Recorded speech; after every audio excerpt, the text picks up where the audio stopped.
What up? Welcome in. This is The Herd, wherever you may be and however you may be listening to the show. Thanks so much for making us part of your day. I'm Doug Gottlieb for Colin Cowherd. And for the next hour, we got a great third hour of the show for you. Tough Juice, Caron Butler, NBA champion, former All-Star, is going to join us on the couch. So too will legendary Clippers broadcaster Ralph Lawler will join us. We'll ask him about the change in culture that the Clippers are trying to sell the rest of the world on to land one or two of the big-name free agent fish in this upcoming offseason. So we got some hoop to talk about upcoming. Let me start with the National Football League, right?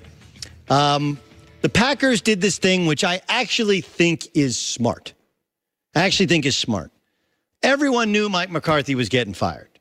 And when they lost to the Arizona Cardinals, they're like, that's it. We're out of the playoffs. That's a wrap. Let's just cut bait now. It actually helps Mike McCarthy so he can, in addition to trying to find another head coaching job or an offensive coordinator job, probably a head coaching job, it also allows him to go out and see bowl games, to evaluate other coaches. When you're in the throes of a season, you know, it's always interesting. I've worked with hundreds of analysts in college basketball, and every company, our company or the two previous companies I work for, they're no different. You want the big name head coach that just got fired, right? The problem with that guy is they've been worrying about their team and maybe their league for as long as they've been in with their team and their league. They haven't seen the 340 other teams. And when you're coaching in the NFL, like, you don't see everybody else. You don't see the college kids. Like on Saturday, you may watch a game, but you're not going to actually scout a bowl game.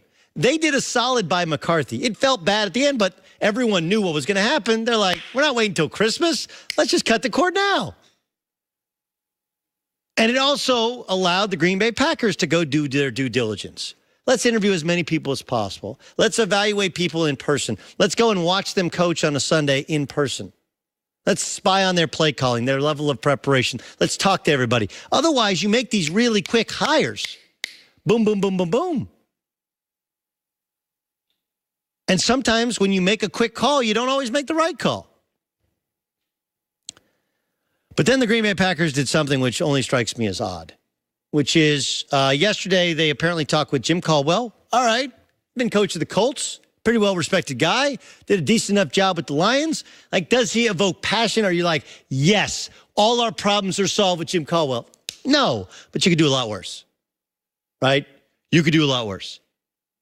I don't think anyone ever said his tenure was a disaster with the Lions or his tenure was a disaster with the Colts. He won a lot of football games. Did he win enough? No. Did he always manage the challenge flag well? Not really. Timeouts? No. And when he was in Indy, he managed the team while Peyton Manning famously waved the defense or kicking team off the field. But that might actually work in Green Bay. Like, all right, Green Bay is run by all Green Bay guys, and they looked outside of their football family for a potential answer. That's not crazy. But then they also brought in Chuck Pagano. And I hold no ill will toward Chuck Pagano, and I understand why this happens. Right? In sports, as in life, you got to have a rabbi in the room. You got to have somebody who believes in you, somebody who worked with you or coached you previously. And Joe Philbin coached with him previously. And Mike Pettin, Philbin the offense, Mike Pettin the defense, they both coached with him. And you know what? So they granted him an interview. But boy, that's a tough one. It's a tough one for Philbin. Seen as a good guy, seen as a defensive guy, an all-around likable human being. But man, when you remember that fake punt in Indy against the Patriots, when you remember some of that mismanagement of the Colts, the hires he made with an offensive coordinator and then making a change midseason, you're like, ugh. When you have Aaron Rodgers, you got to make smart decisions, not just in terms of who you hire, but who you interview. Because the last thing you want is to turn Aaron Rodgers off to the entire process that you're going through. And when you bring in Mike Pettin, everybody starts to roll their eyes. Excuse me, when you bring in Chuck Pagano, everybody starts to roll their eyes. It reminds me of, have you guys seen this viral video? We showed it to you a little bit earlier. There's a viral video, there's no doubt in my mind this is in Southern California, of a woman who's clearly driving a Tesla for the first time that might not be hers. And she's walking around the Tesla, and she's looking for a gas tank to put gas in. She's at a gas station, she has her door open, and she cannot find the gas tank. She pops the trunk. She looks on both sides. Ultimately, what she's looking at now, if you're watching us on Fox Sports 1, is where the plug goes in. And she actually took the gas hose and tried to put it in there. And then 3.5 minutes later, 3.5 minutes, somebody comes up and goes, "Hey, lady, this is going to be really funny to you, but this is an electric car. You don't put any gas in it." Now, look, for the record, Toyota Priuses, right? They're gas electric hybrid, some of them, right? You can actually put the Chevy Volt. You can put gas in. But the image of watching a woman try and find a gas tank in a Tesla is kind of like the image of the Green Bay Packers having a Tesla, having a luxury item like Aaron Rodgers, and trying to put Chuck Pagano in the gas tank. God, I love LA.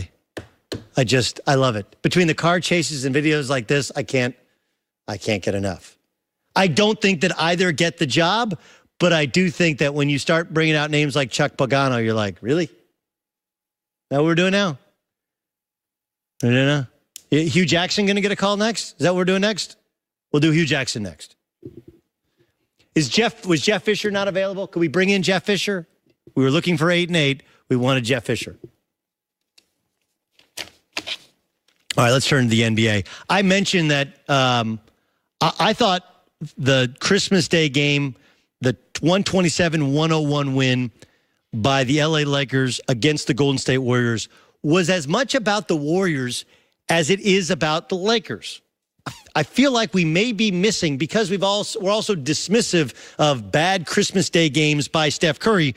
We seem to be dismissive of the Warriors, who are kind of a mess right now. Let's bring in Karan Butler. Tough Juice, of course. You see him covering the NBA on essentially every network.